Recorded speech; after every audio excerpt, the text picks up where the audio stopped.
coming, and I even recognize a few people here, so howdy. As I've been introduced, I'm an archaeologist, a zooarchaeologist actually. A lot of my very technical aspects of my research focus on animal bones and archaeological sites. And until fairly recently, that is before the last decade, because I've been around for a while, I mainly worked on human origins, Paleolithic sorts of things, and I continue that work. But in recent years, I started up a collaboration with an old friend of mine, from Istanbul University, working on the very early Neolithic of central Turkey, and particularly the part of that sequence that has to do with the transition from essentially hunting and gathering folks who were quite dependent on plants to the beginning of farming and herding societies. And this is in an area where this has happened, this developed quite early, but it's also a little bit of a surprise in terms of the standard geography of the evolution of the Neolithic. So I want to tell you about it, and I will focus especially on one topic in particular, which is the beginning of the management of wild sheep, which ultimately unfolds into a domestication relationship. But we're really interested in the early circumstances, how this really comes about before it's full-blown herding, before we have truly genetically altered domesticated sheep. What are the circumstances? What are the behaviors? How do people manage to isolate these animals in such a way that you can have the divergence of a captive population that is truly different from the wild version?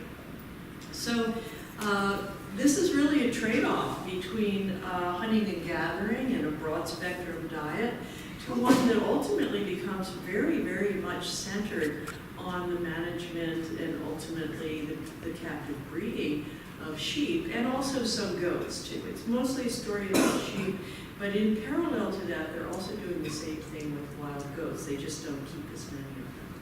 And I'm part of a really very large team. The archaeology of the Aşıklı Höyük has been going on for 30 years.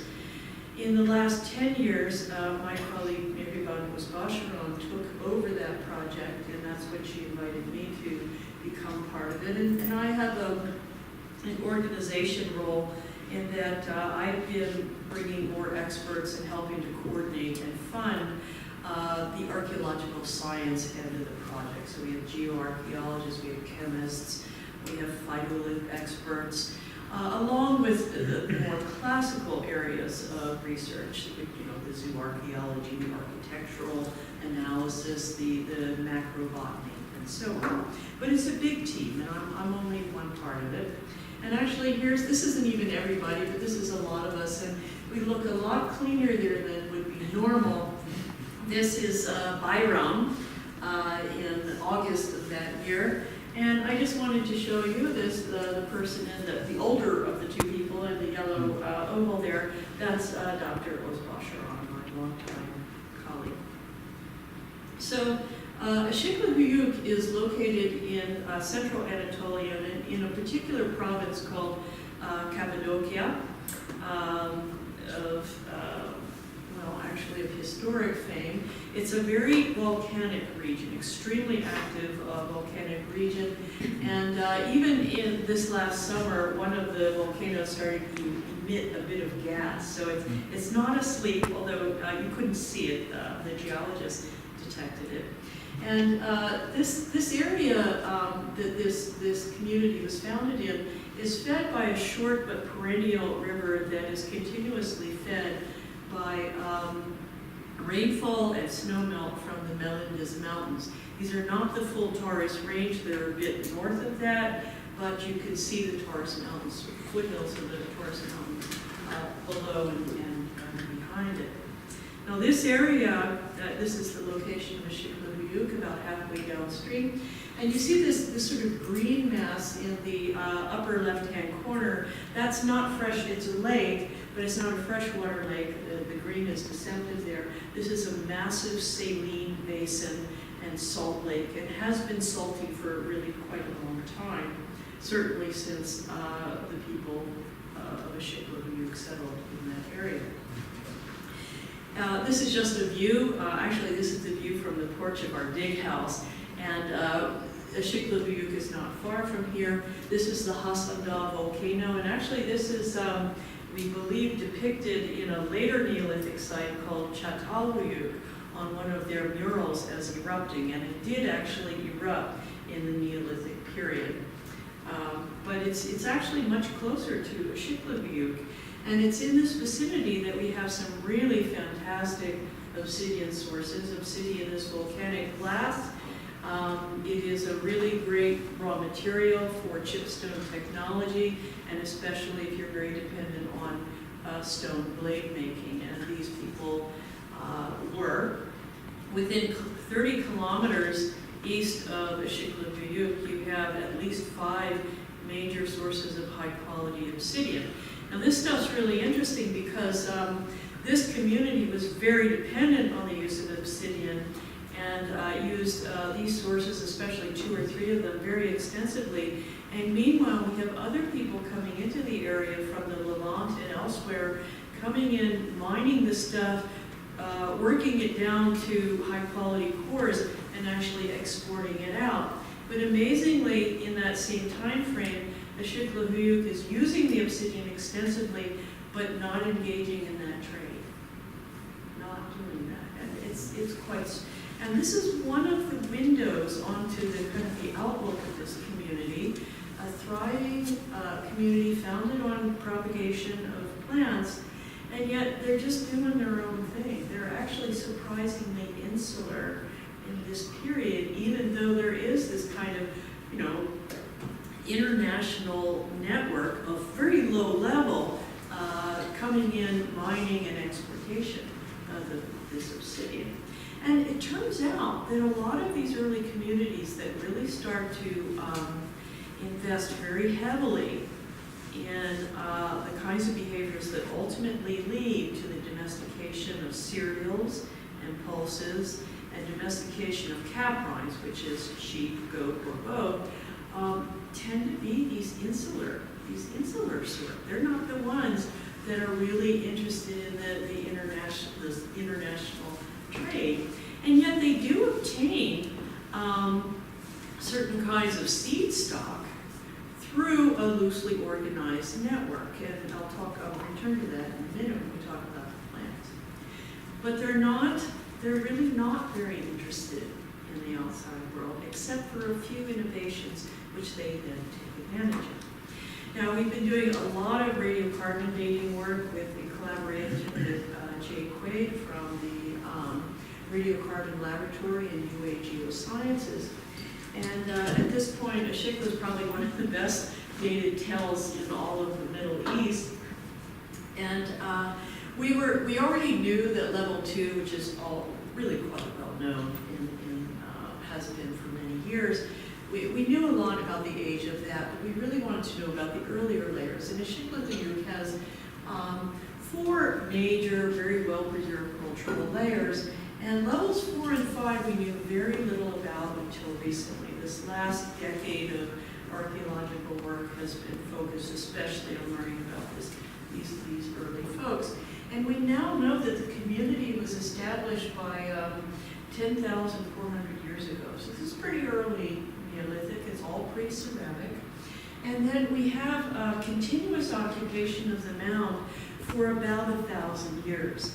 And over that time frame, there are truly remarkable changes in the organization of the settlement layout, the nature of the architecture, the proportions of social outdoor and indoor private space, and so on.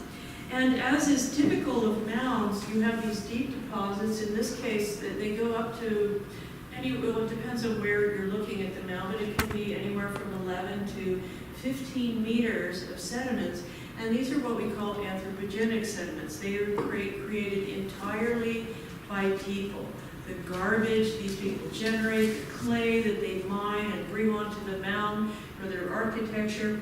And so in some areas you'll have layer upon layer of midden. In other areas you'll have a series of house floors, one built upon another in the same footprint. And these middens contain everything from wood ash to architectural debris to animal bones, plant matter, etc. But it's amazing that you can think, in 1,000 years, a small community that gets bigger with time is creating this artificial mound. And the nice thing about it in a dry region is that because there's a lot of architectural debris, including a lot of clay, this actually caps some of these deposits so that then rain can't really move through the system. And as a result, we have really remarkable preservation. There's paleo-DNA in the bones. There's intact fireplaces. Just, a lot of really nice preservation, at least, as good as it gets for archaeology. And this is a view on the west of the mound, just to give you a sense of the bulk and the depth of this mound. There's all kinds of areas being excavated here. This is Dr. Osbasharan again, and I believe that's the signal of stop taking pictures of me. So this is just a general comparison of how much architecture and layout changes over time in this mound. In the lower right, you can see, I've sort of simplified it for you just to give you an idea. So we have these semi-subterranean roundhouse dwellings that are dug down into the ground and either lined with a plaster, or somewhat later on they start actually building mud brick walls from the base all the way to the top to make them more substantial. And then they'll have other areas which are basically outdoor activity areas, baking pits, fireplaces, threshing floors, and so on, threshing for wheat, etc. And over here we know from the micro artifacts and the macro artifacts that they were sometimes using that space, which they'd actually prepared as a mud plastered floor to make it more solid, I guess easier to clean, and sometimes they're threshing wheat, and other times they're processing hides, and in other circumstances it's a little workshop for processing or knapping obsidian. And there's as much outdoor space here, maybe even a little bit more within this community, this period, as there is indoor space. And each dwelling is maybe 4 meters across. It's fairly big. It's you could have more than a nuclear family, but not that many more people than that, with lots of social space, outdoor social space between them. But by the time you get to the very end of this sequence, at least the preserved part, which is level 2, we have densely packed rectangular buildings.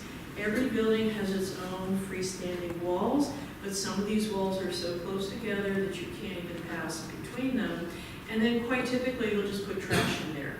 Now, one might wonder why would you do that, and there are a lot of hypotheses about it.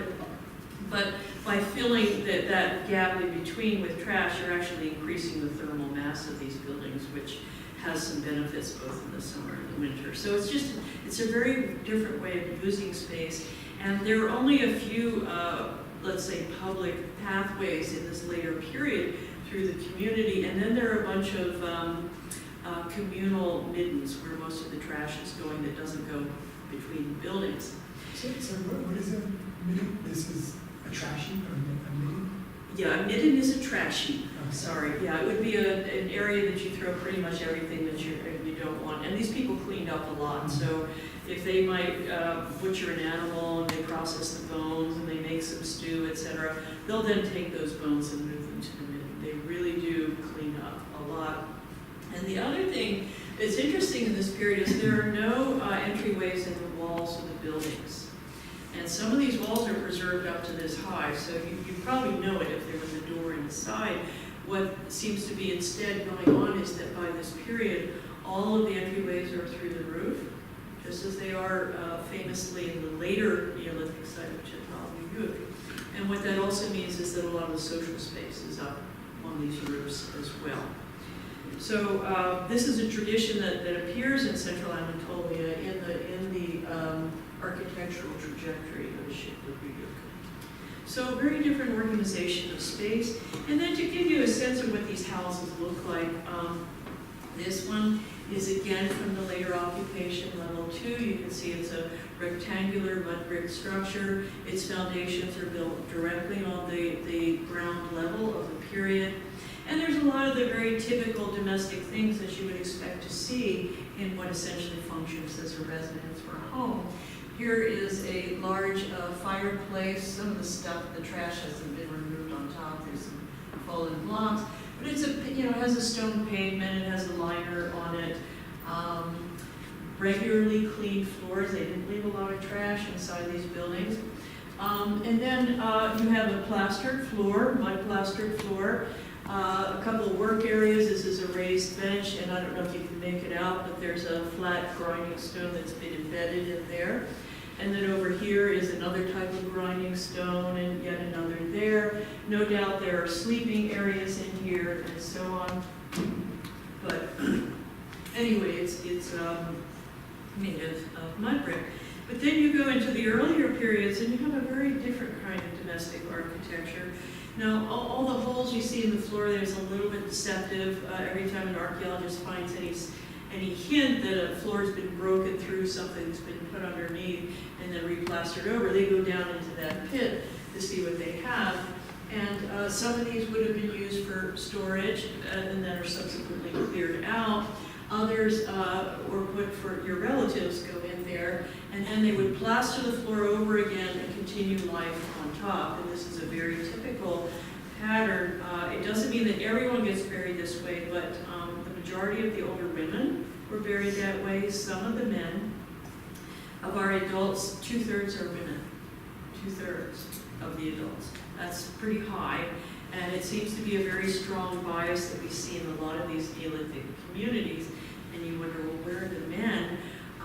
And this is something of a mystery, actually. But it means that there are some cultural rules about mortuary treatment that we're trying to understand.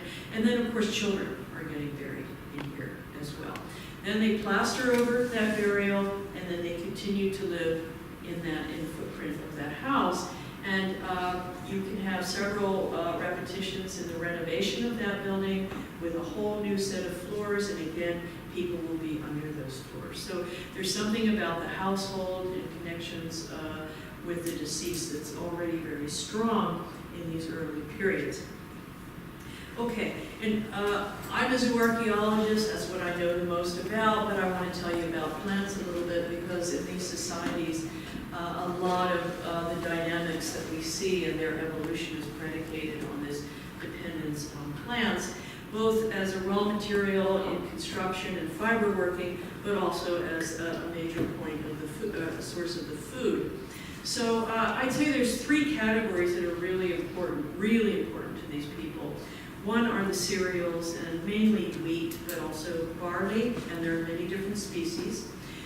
The other are the pulses. These are the, some people call them the fabaceae. These are the bean group, essentially. And then a third group, which are also continuously important to these people, and these are the wild collected plants. But not most important are the fruits and the nuts, which are a major source of oil and calories and protein also. So let me start with the wild plants. There are 3 kinds that are super important in this community, and it's pretty typical for this period in this part of the world. We have a variety of nuts, but at least 2 species of almond that are heavily used by these people. Hackberries, you may know hackberries from our desert area here.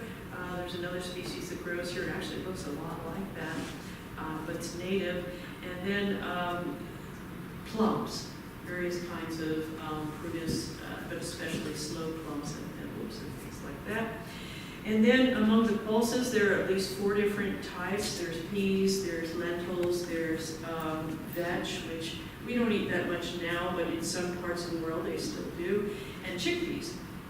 And then there's the cereals. I'm just showing you one type here, but there are many species that are native to this area, and people are simply taking advantage of them.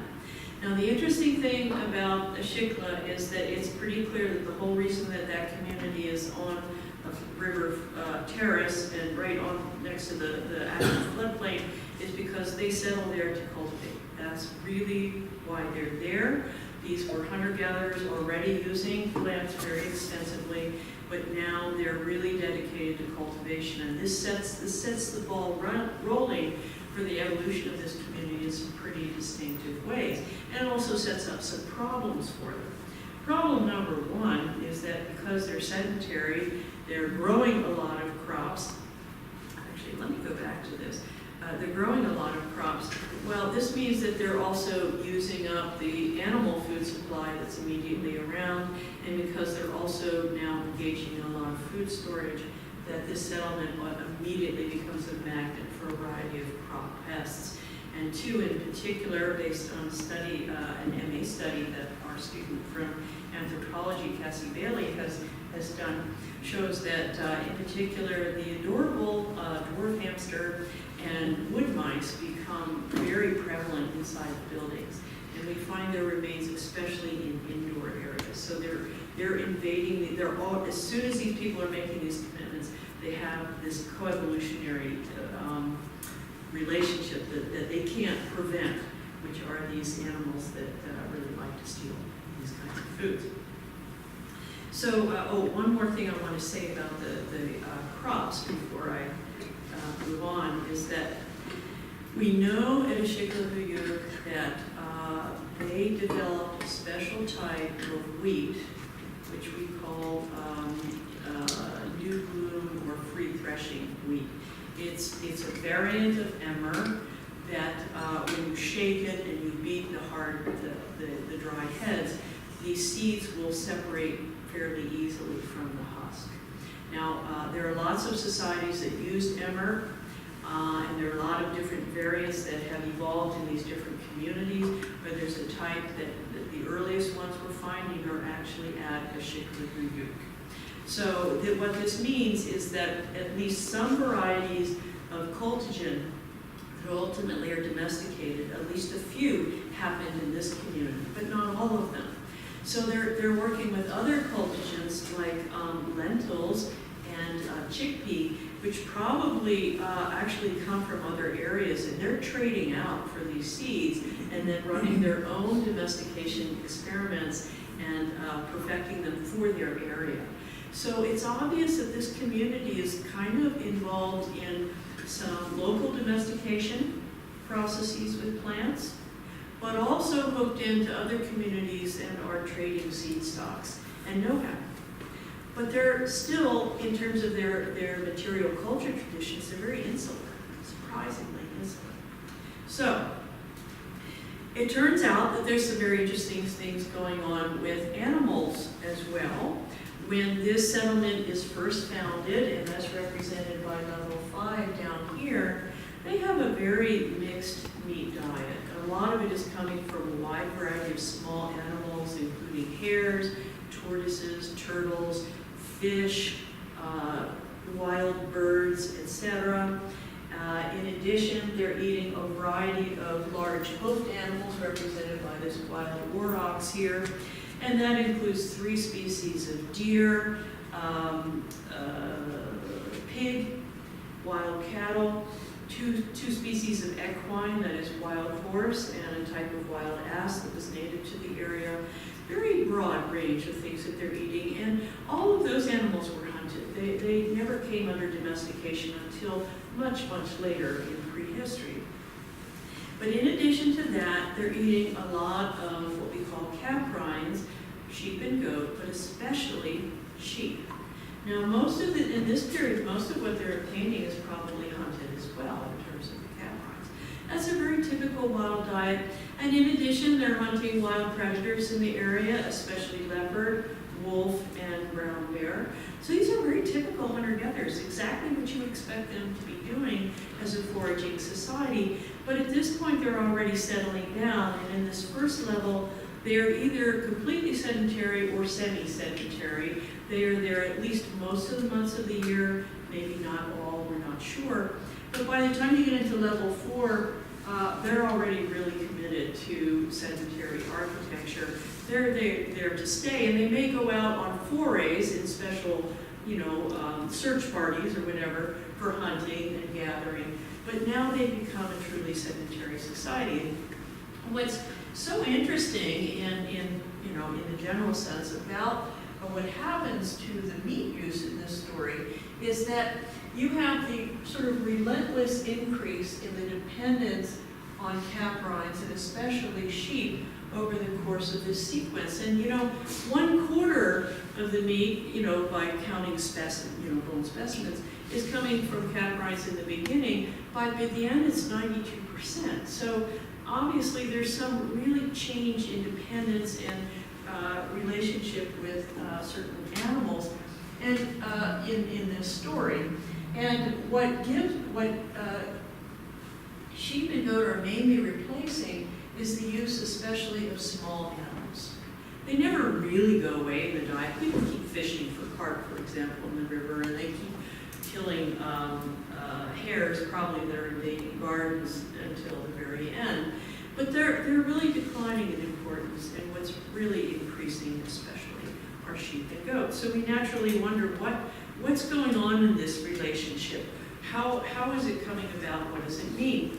Well, as early as 1997, my colleague Hilke Boutenhaus, who'd been part of the project for really quite a long time, actually from really, 1989, had noticed in the later parts of the history of this village that there's some pretty good evidence of human manipulation of these sheep populations. The culling patterns, the harvesting patterns don't really fit with what you would see in normal human hunting relationships, which is something that zooarchaeologists have quite a few expectations about. We know a lot about what that looks like. There's a lot more young animals than you expect. There's complete body parts in the middens or rubbish heaps, which means that there's no transport costs. They're not going out in the mountains and hunting them and then bringing back the best stuff and leaving the other stuff behind. So it's pretty clear, even since 1997, that something as special is going on here, at least by the later periods in the community. So my role, and close colleagues of mine, has really been to focus on what's going on in the beginning. Can we find any evidence of human manipulation of at least some of the sheep and goat that end up being eaten? And one of these, this is a really telltale sign, and I'll show you how to interpret this, but this is from level 4, which is the first level that I had a lot of data from, and I'm going to show you a more comprehensive comparison in a minute.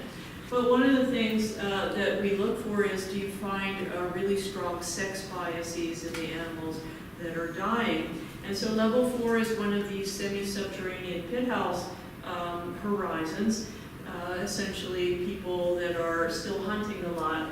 But in the case of the sheep and goats, what we see is that of the animals that are died and are represented in this funnel assemblage, they could be sexed to male or female based on the pelvic remains. The pubic ramus and the hip bone have very characteristic morphologies for males and females, and those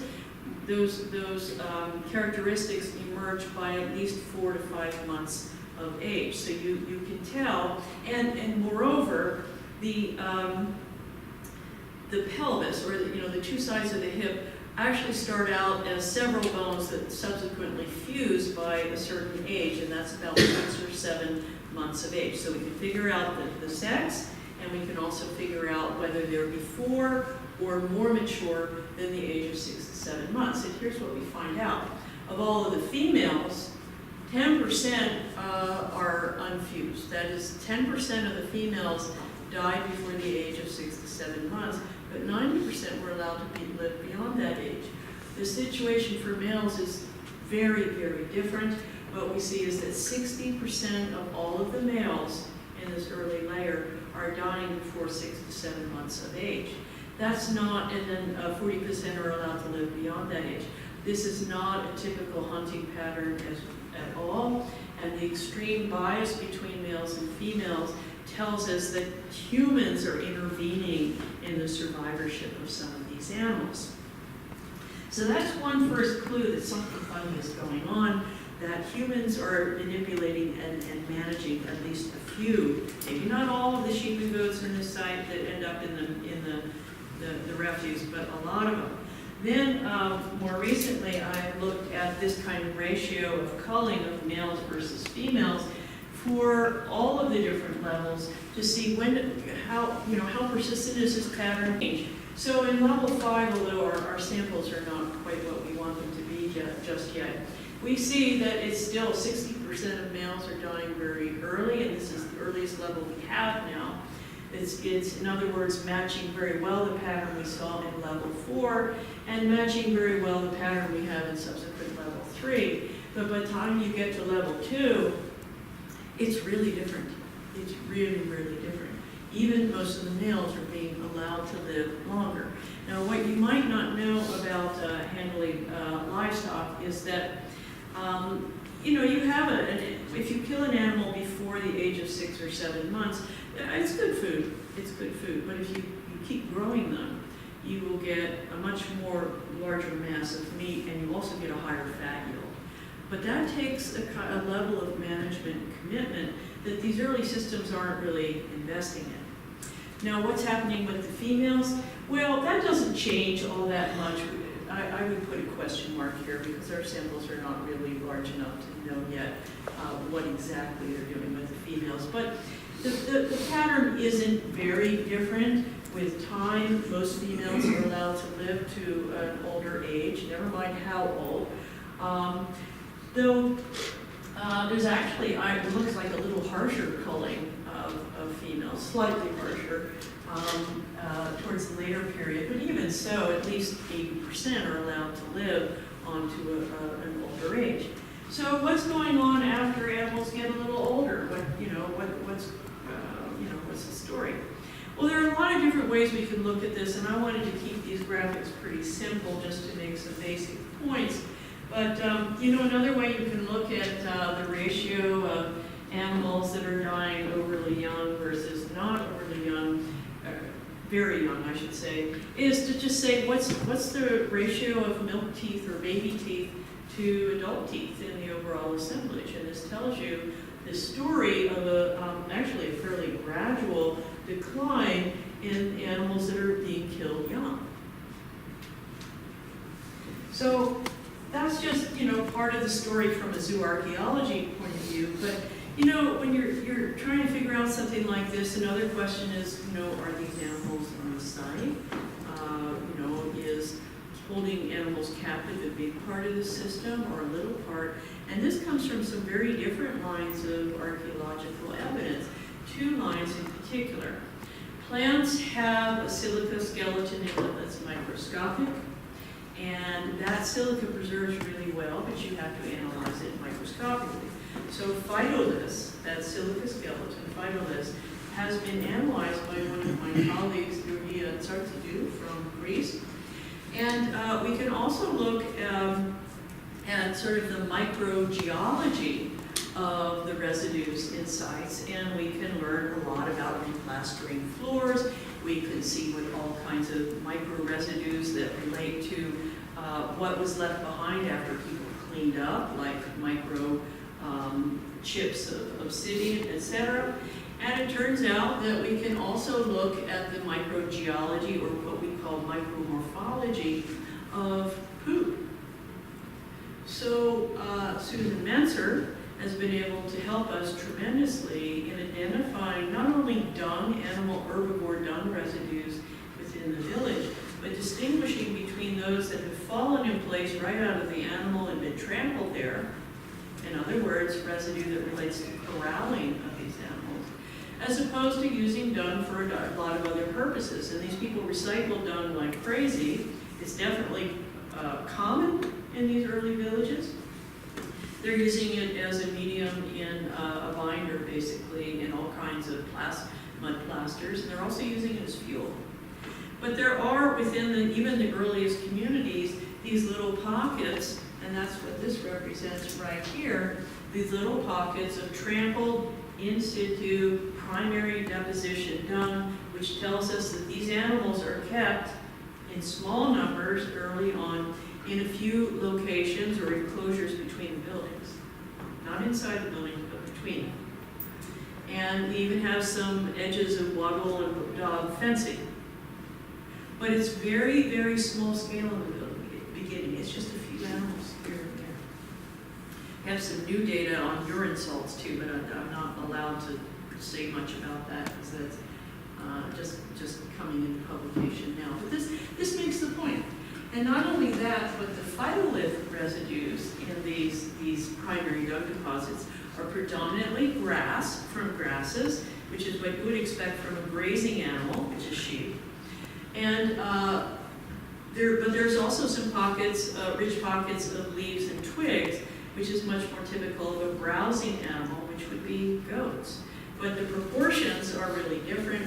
The great majority of the stuff is from a grazer. Now, that still doesn't tell us that it's sheep and goats. Maybe what about cattle?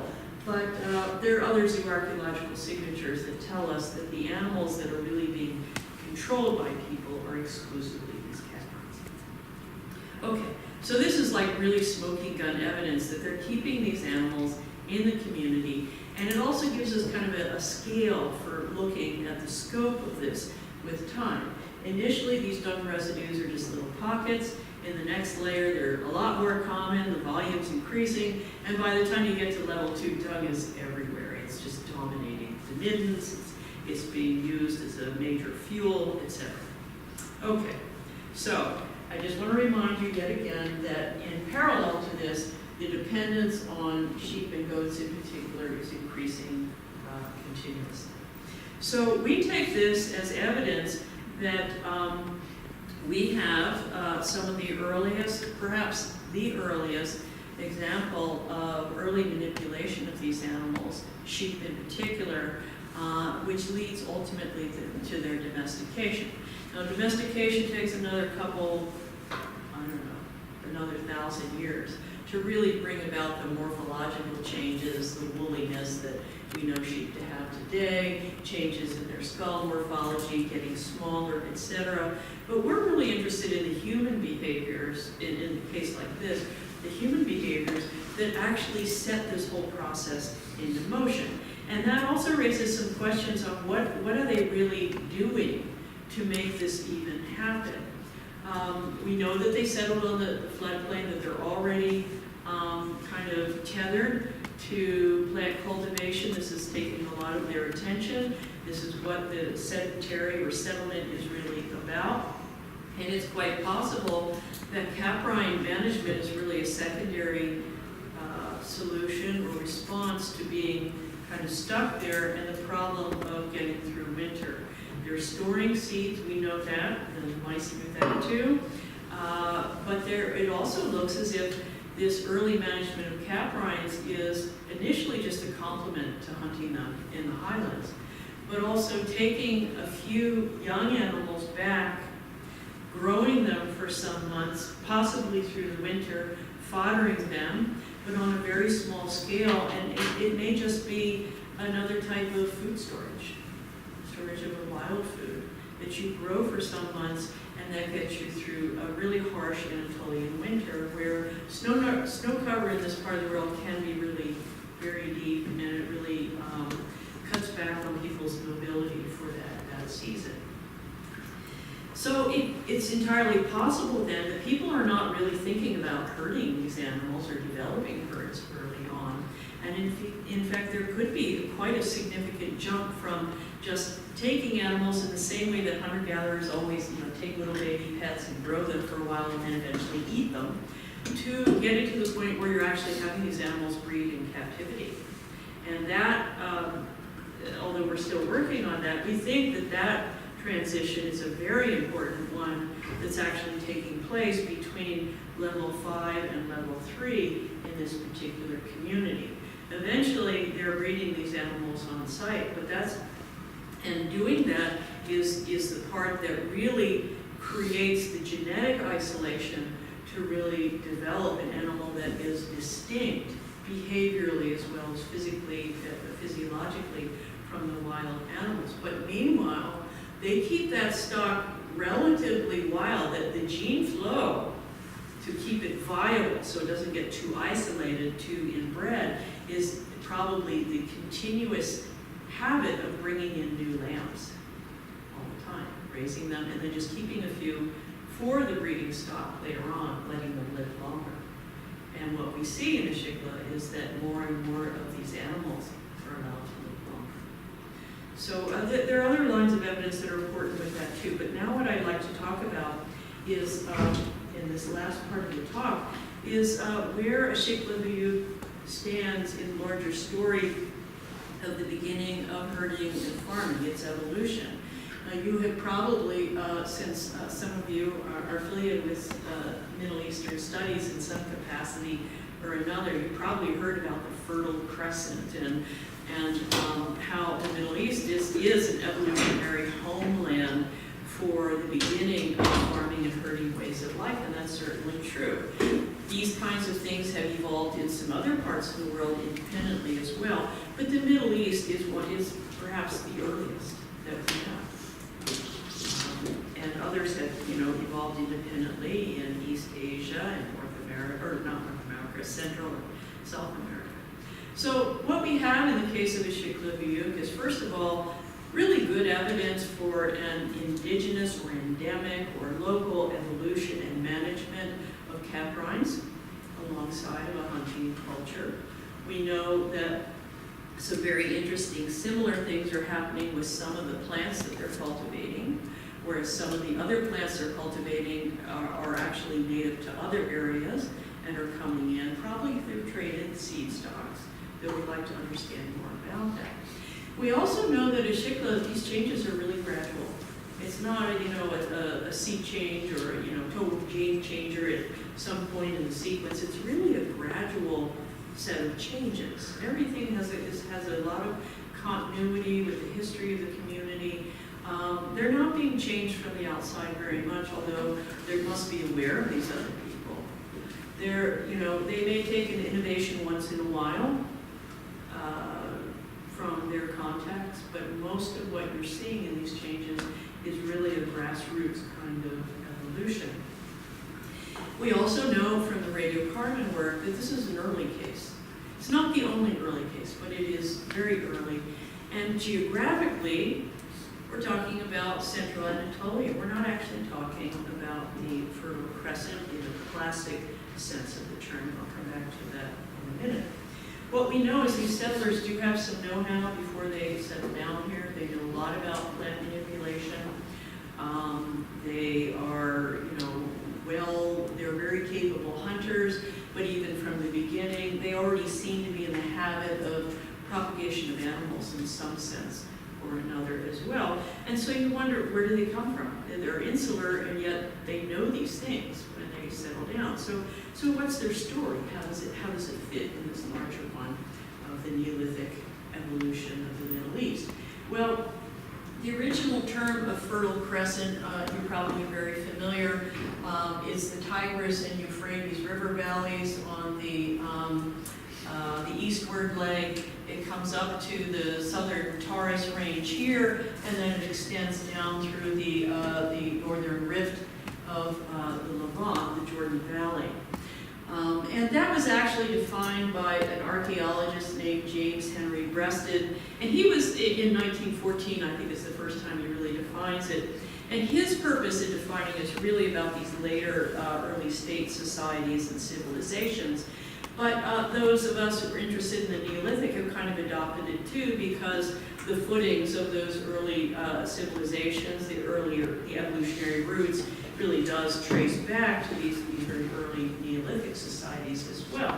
But what we've come to realize is that we really, rather than talking about a fertile crescent, what we ought to be talking about is kind of a fertile amoeba, which is actually defined by the natural distributions of certain types of cereal grasses, in particular the wheats, the barleys, which are native to a much larger area, and all of these early hunter-gatherers that are interested in plants are manipulating them in some capacity. And as it turns out, that includes Central Anatolia.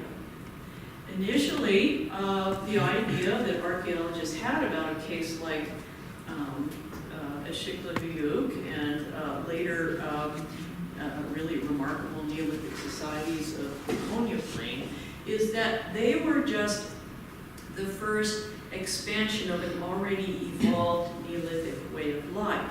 What we're realizing now is that actually they're part of the grassroots development of the Neolithic itself. So, when I tell you that, it's not a total revolution in thought now, but 10 years ago, we all assumed that, Aşıklı was just part of the Neolithic expansion, not the early evolution of the Neolithic. So this is really quite interesting. What's happening is that a lot of societies are engaged in these domestication and, early village life experiments, and they're often doing it in rather local kinds of ways, and yet at the same time there are connections. These seeds, these types of plant seeds, there have to be early trade networks, exchange, knowledge exchange, and yet it doesn't change the cultures of all these people. It just engages them at the level of food production. So this has caused us to have to rethink a lot of our ideas about the evolution of farming and herding, rather than the rather old and early view of, a few moments of genius and innovation that are geographically very isolated and then spread because they're irresistible. And that would be this model here, where I'm just saying this is a pretend fertile crescent, never mind, exactly where everything is. Don't try to find your favorite site, for example, but that you have one hot spot. And that's really where the action is. And that innovation is so attractive that as it comes in contact with others, it's irresistible and it quickly spreads and fills the area with a new way of life. And we do know that, once the Neolithic gets going, it's pretty hard for hunter-gatherers to persist in those areas, partially because of the locking onto the landscape that Neolithic societies typically do. And they also have much stronger population growth rates, which are also very hard for hunter-gatherers to compete with because of the food production, which allows more people to live on a unit of landscape. That's very hard for hunter-gatherers to compete with.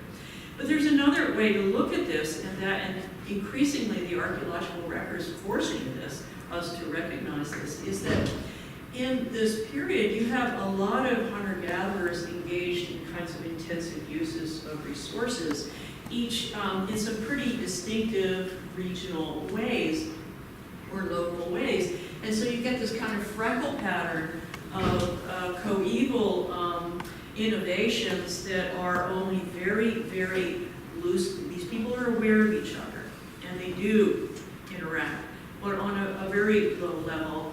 And they're quite wedded to their own endemic cultural traditions to a large extent, but they are connected.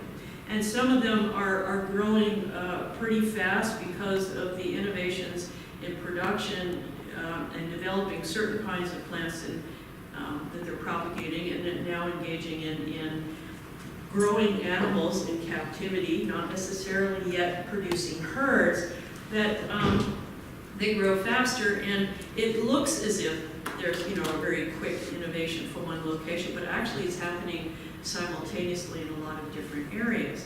And they start to fill this, and before you know it, they too have taken over. But it's a very different model of the evolution, which is much more widespread in a loosely defined network of light levels of innovation trading, but mostly endemic developments over all these different areas.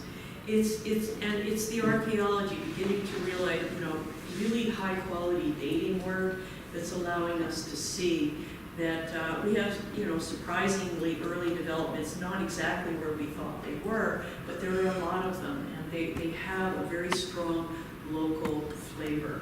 And it's only a little bit later that people really start engaging again in interregional trade.